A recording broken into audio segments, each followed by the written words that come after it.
Now, let's get started on the topic of strongest characters. Obviously, you see our picture of One Punch Man because obviously, when we think of strong anime characters, we think of, well, One Punch Man. He fights outrageous people. He's super strong with just basic training.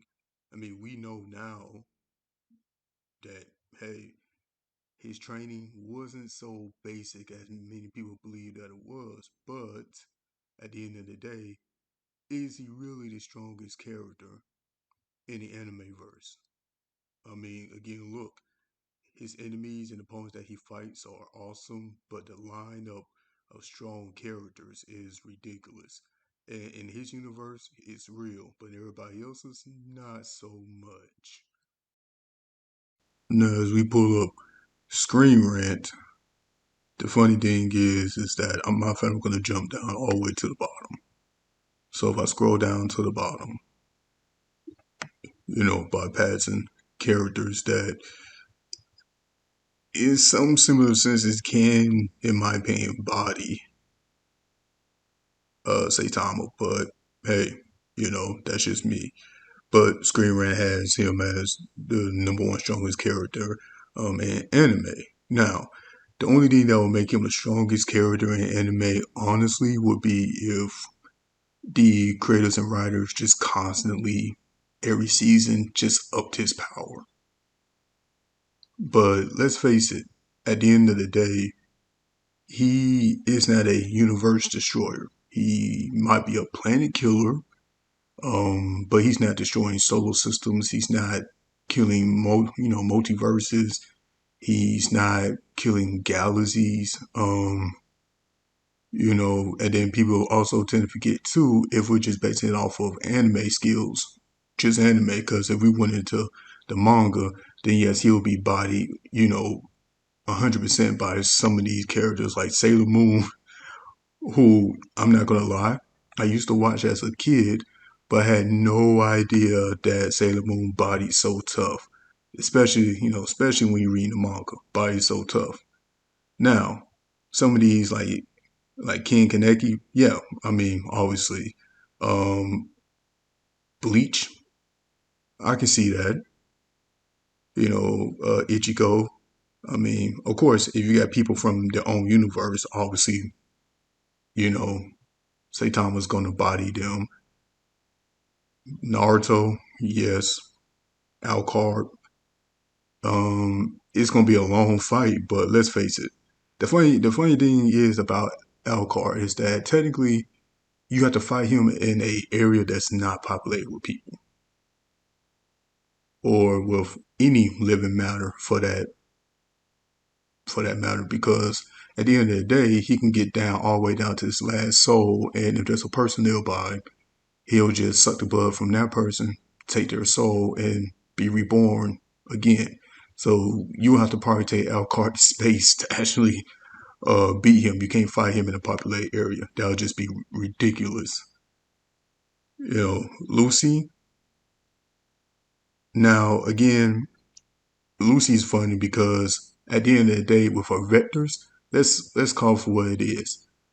Um, the super strength, the amount of psychability that she has, the lethality of her, it's hard to compare, to the playful goofiness of Saitama. Which don't get me wrong, obviously when Saitama uses a series of anything, for a punch or anything like that, I mean he'll wipe Lucy off the map in one hit. That's if he can, notice the vectors, notice her psychic ability off the bat. Like Nitoro, yeah. I mean, that's a win on Saitama's part.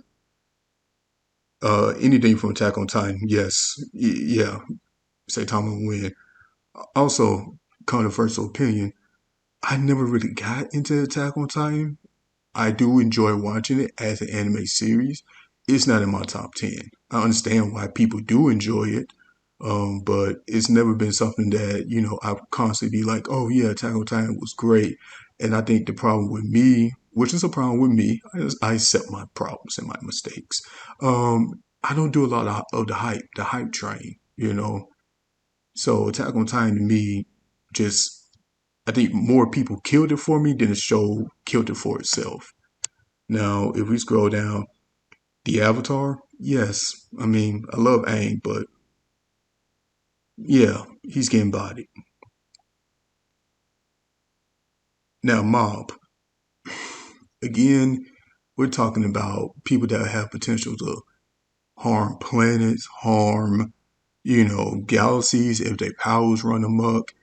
And so until we get to a point where Saitama is literally throwing punches that goes into the multiverse, it's going to be kind of hard to top some of these characters. So on this list by Screen Rant, he has all these characters and all these people that are behind Saitama, but it's it's kind of weird because I don't know if it's just a bias or based off of, hey, this anime is made to be a parody of Dragon Ball Z and every other hype, shonen character and all that stuff like that. But at the end of the day, when you take it as face value, I mean, it's a standalone anime that at the end of the day shows that, hey, we have a super strong character.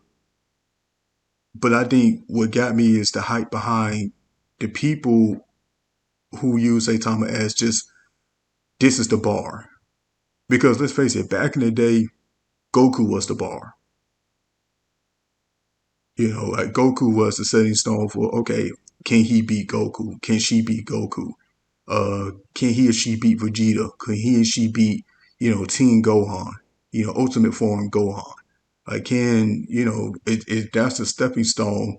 Now, Saitama is now that new parallel bar that people have to climb over. And I'm like, but there's character that's already went above and beyond. And like I said, until the writers and developers upgrade Saitama to being like, hey, I punched a black hole and made it evaporate, or I punched somebody and they turned into a black hole, which is how much energy he gave off while punching. It's kind of hard, See, again, they have a Goku all the way in the back at number 6.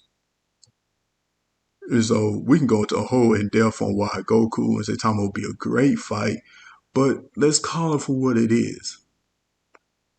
When you're talking about people that take attacks that destroy mountains, can get knocked through a planet, can, take attacks that pretty much can erase people's assistance, just like Saitama can with his punches, I believe it will be a good fight. Now, at the end of the day, if you're talking about just base overall strength versus, Goku's extra forms, and if you watch One Punch Man, Saitama will allow you to power up and, fight him because he wants you fighting at your strongest because he wants a challenge. Well, Goku will be that challenge. So he'll let Goku get all the way powered up. Always like, and knowing Goku, being Goku, he gonna start at Super Saiyan 1, 2, 3. He's gonna go Super Saiyan Blue. He's gonna go Ultra Instinct. He may even, if Vegeta jump in, there's a fusion that might be involved. He'll let Goku get all the way to that point. Now, will he still beat Goku at that point? Maybe. I'm not gonna take him out of it. I can still see him winning, but I can also see Goku winning. So if we keep scrolling down, now this is a conflicting one, but I still give it to Saitama because let's face it, um, she she came from an era where not many people knew how to use the attacks that became further down in what we now know as Naruto.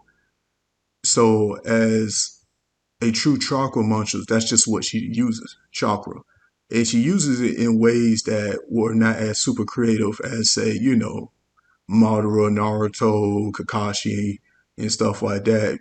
All the nature transformations, learning different jutsus and stuff like that. Like her attacks are just pretty much how can I use my chakra to kill you? Not really the finesse, not really the finessing type of thing.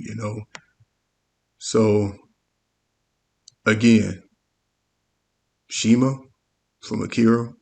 I mean, a galaxy killer. And I don't really think I have to explain this one. I really shouldn't have to explain this one. Zeno. So, the only people that's really being Zeno is if you taking him. Now, on this list, there are people on this list that could fight Zeno because, again, they are uh, omnipresent beings. They are, galaxy destroyers. They are planet destroyers. They can shape reality to their will, you know, because I'm not going to put anime characters into, DC or Marvel universe because that's not their place. So I'm not expecting Zeno to go against Galactus. I'm not expecting Zeno to go against the Beyonder. So I mean, it's when you have Zeno as number two, but then you have Saitama as number one. You only have him as number one because I think the hype is that with a flick of the finger, he can destroy somebody. Whereas, what is stronger, the mind over body? If you have if you have the ability to destroy somebody with just your mind before they even throw that first punch, it's kind of hard to be like, oh, I'm going to punch you to death. Well, I can just erase you from existence. So, I mean, the list could be very, very long and very short, depending on your biases that you have and, truer stats on Saitama. But at the end of the day, this is all for funny games. This is just my opinion on it. And hey, you may disagree with me. Most of y'all probably will disagree with me. But this is just going off of what I know. It might not be as much as say somebody else knows, and Screen Rant definitely knows more than me on this topic. But just in my experience as an anime watcher, there's some people that could body Saitama. But if y'all believe different, write in my comments and we can talk about it. So hey, big homies, everybody, have a great day.